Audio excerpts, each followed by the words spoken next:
السلام عليكم ورحمة الله وبركاته. رب اشرح لي صدري ويسر لي أمري واحلل عقدة من لساني يفقهوا قولي. Jazakallah khair to all of you for joining us again in this series of the women around the Prophet sallallahu alaihi wasallam.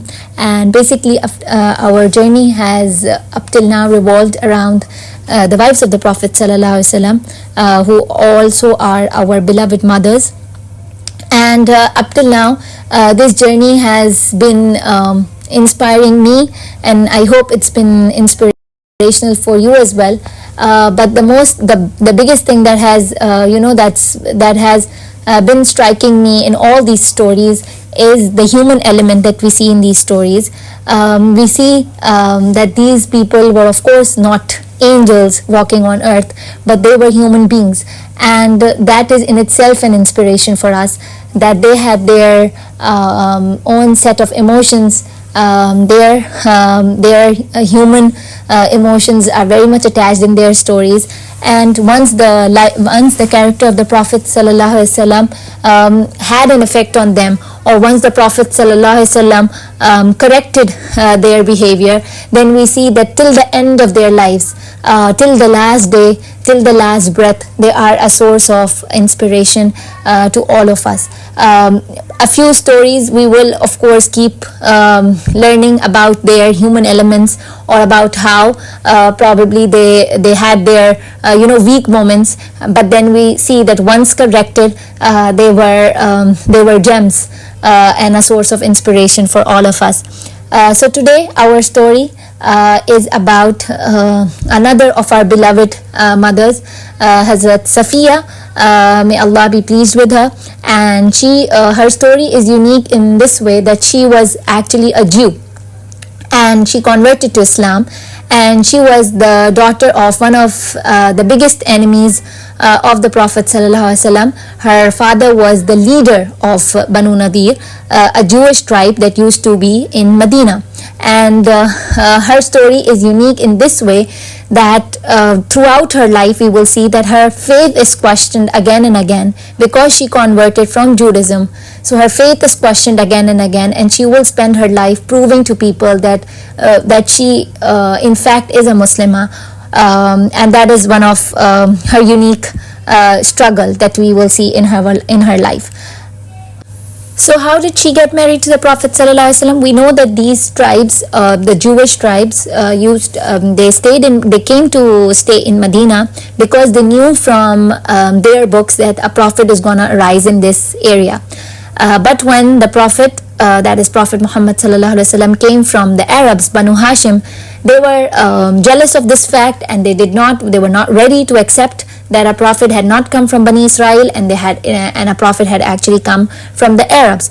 So these Jewish tribes kept on trying to harm the Prophet sallallahu alaihi wasallam in different ways. And one of the ways in which they actually then entered into a treaty with the Prophet sallallahu alaihi wasallam that they are not going to cause any harm, but it was during the battle of Ahzab, the battle of Khandaq, they tried to rebel against the Prophet sallallahu alaihi wasallam within Medina. And then later the Prophet sallallahu alaihi wasallam, the battle of Khaybar took place, in which the Prophet then went and he tried to defeat them, and the Prophet ﷺ and the Muslims were victorious. And because these tribes, the Jews, they were very wealthy tribes, and so the Prophet ﷺ, when he got victorious, all these people were taken as captives, and Hazrat Safiyyah was actually one of the captives. But she lost her father, she lost her husband, and she lost her brother. All three of them were Jews, and she lost all three of them, like all her guardians, she lost during the battle of Khaybar. So we can see that her, yet again we see that she was all alone, taken as a captive. And when she was brought as a captive, when the battle of Khaybar was drawing close to the end, Hazrat Bilal took her and one of another woman from that tribe,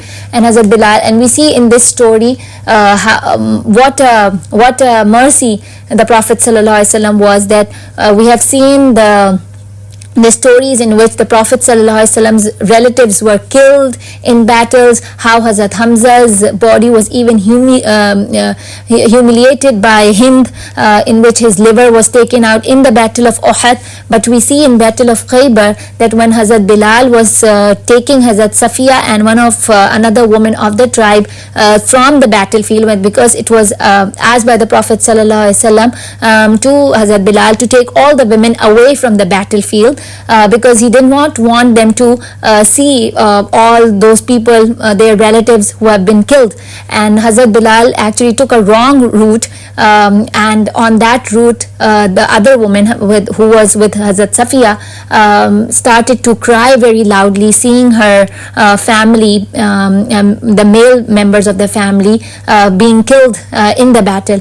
And when she started to cry, the Hazrat Bilal took these women to the Prophet ﷺ, and then the Prophet ﷺ was a bit angry on Hazrat Bilal, that he said that, has mercy been taken away from you, Bilal? Why did you bring these women from this place where they could see their relatives and they could see the bodies of their men in the battleground being killed?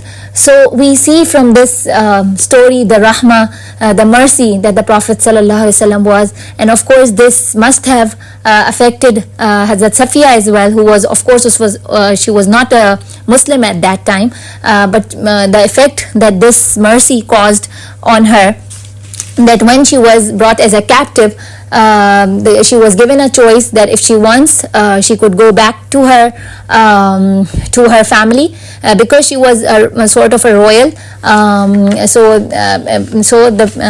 It was given a choice that if she wants, she could go back to her family, or if the Prophet ﷺ said that if she wanted, she could stay. And Hazrat Safiyyah, of course, did not understand that it was actually by staying, it meant that the Prophet ﷺ is going to marry her. So she said that no, I'm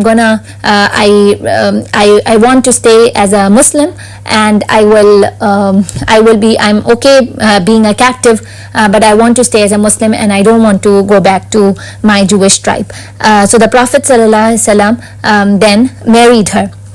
And the nikah actually took place. It did not take place in Medina because they were, of course, on an expedition. So the nikah took place on the way back from Khaybar to Medina. And like I said, that in their stories you will see that human element, that when Hazrat Safiyyah came to Medina, all the women of Medina got to know that the Prophet ﷺ has actually married another woman, and that woman is none other than the daughter of the biggest enemies, the leader of Banu Nadir. So all these women went to see who this woman was, and amongst these women were the wives of the Prophet ﷺ too. And it was Hazrat Aisha too who went to see her. And when she came back, the Prophet ﷺ asked Hazrat Aisha that, Aisha, how did you find her? So Hazrat Aisha, because of course she was a human, and of course we see that for them, the kind of animosity and the kind of hatred that they had received from those Jewish tribes, accepting the daughter of the leader as now one of them was, of course, a difficult moment for them. So Hazrat Aisha replied, when the Prophet ﷺ asked her, how did you find her? So Hazrat Aisha said that I saw a Jewish woman. So that is the reply of our beloved mother. But then the Prophet ﷺ said that don't say like that, she's a Muslim now, and that is the day till then Hazrat Aisha narrates that she never ever repeated that sort of a thing for Hazrat Safiyyah. And there are although some incidents in which we find out that there were some other wives of the Prophet ﷺ who at times gave her this impression that she was a Jew or she had a Jewish background. And the Prophet ﷺ, and there was one time that Hazrat Safiyyah came crying to the Prophet ﷺ that I've been they say this to me that I am a Jew. So the Prophet ﷺ comforted her, and he said that you are no less than any of them, because your father was a prophet, pointing towards Hazrat Harun, your uncle was a prophet, pointing towards Hazrat Musa, and your husband is a prophet, that is Prophet Muhammad sallallahu alaihi wasallam himself. And we see in the character of Prophet sallallahu alaihi wasallam, like what a character he had, that not only he had forgiven such big enemies, on later he would forgive his enemies at conquest of Makkah, but he actually had that had that heart to accept their daughters as his wives, as his family, and that of course shows us what a mercy he was, and also the status of women that he gave to his wives, that when one of his wives is coming to him crying, he's comforting her, soothing her, and that is the status that women have in Islam, and we see it in almost all stories of the seerah of the Prophet sallallahu alaihi wasallam, that he's not only a mercy for the whole ummah, but he is such a kind husband, and that is a lesson for all of us. The qualities of Hazrat Safiyyah which are unique to her is her empathy, like we mentioned in the flyer as well, and there are two incidents which shows her empathy. One, when the Prophet ﷺ was about to leave this earth, she saw that the Prophet ﷺ was in such a pain, and she said, when she saw the Prophet ﷺ, she said that I wish I had all that pain, and the Prophet ﷺ did not have that pain, and she wished that she said that to the Prophet ﷺ, that I wish I could take all the pain from you. So at this time also, the other women that were standing near Hazrat Safiyyah, when she said that, doubted her intentions, and they because I told you that she had that background of being a Jew, so people thought that she's just saying it just to be just to be remembered, or just to be just to get the praise of the Prophet sallallahu alaihi wasallam. So that was the time when the Prophet sallallahu alaihi wasallam said, "Wallahi innaha sadiqa," that she is for sure saying the truth, and the Prophet sallallahu alaihi wasallam said these lines in his last days, proving to the people and proving to all the ummah at that time that she really was an empathetic person. She really said that out of empathy for the Prophet sallallahu alaihi wasallam, and not just to get the praise. So those were the last one in this is the story of her empathy, and then yet again, like I told you, her struggle of being doubted as being a Jew, her struggle towards her faith, that after the Prophet ﷺ passed away, in the time of Hazrat Umar, one of the slaves of Hazrat Safiyyah came to the Amirul Mumineen, Hazrat Umar, saying that Hazrat Safiyyah still loves Sabt. Sabt was the day of Saturday, and that was actually a day when the Jews, that was a day that was considered the same as for the Muslims it's the day of Jummah. The Jews used to consider Sabt as their day. So the slave came to Hazrat Umar saying that Hazrat Safiyyah still loves Sabt, and she still loves her Jewish family. So the Amirul Mumineen, Hazrat Umar, came to Hazrat Safiyyah himself just to find out that exactly if this is the case. So he came to Hazrat Safiyyah and he asked that, is this the case? So Hazrat Safiyyah said that for Sabt, she said that why would I love Sabt when Allah has given me the day of Jummah?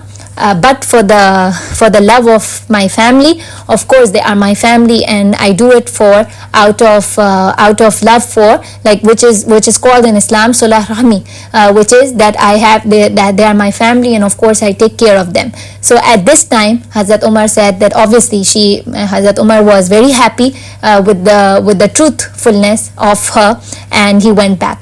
So when the slave came back, so Hazrat Safiyyah asked the slave that why did you take my complaint to Amirul Mumineen Hazrat Umar? So as all at times our kids also give this reply to us when we say that why did you do this thing wrong? So that slave also said that Shaitan made me do it. So Hazrat Safiyyah did not say anything to the slave, and she freed that slave. So again, what an example of sympathy and empathy is in Hazrat Safiyyah, that she did not have any grudge against that slave who took her complaint to Hazrat Umar and tried to sort of disrespect her, because of her background, but she freed that slave, and that is a lesson for all of us as well. In this again, because we are doing all these stories just not for the sake of learning about the lives of these women, but also to take practical lessons from their lives. So let's, right now after this class, let's just think about all the people that sort of have caused pain to us, just like the pain that the slave girl caused to Hazrat Safiyyah, and let's try and forgive those people, following the sunnah of Hazrat Safiyyah, that how she freed that girl despite the fact that she took her complaint to Hazrat Umar, although that was not like the complaint was not even a genuine complaint. So let's forgive everyone. This is the month of forgiveness. We are asking Allah subhanahu wa ta'ala to forgive us. So let's forgive people. If any of our friends, any of our cousins, anybody has caused any harm, any pain to us, so let's forgive them. And if there is someone who mentions to us that sometimes our mothers, sometimes our aunties, of course they are women and they are at times stressed because of all the work they are doing, they share with us that I am this person has caused me this pain. Sometimes they remember their old stories and tell us about how someone caused them a pain. So let us tell them the story of Hazrat Safiyyah, how she forgave that slave girl, and learn from her and forgive everyone who has caused any of has hurt us in any ways. So inshallah we will have another session tomorrow. Till then, assalamu alaikum, subhanakallahumma wa bihamdika, nashhadu an la ilaha illa anta, nastaghfiruka wa natubu ilaik.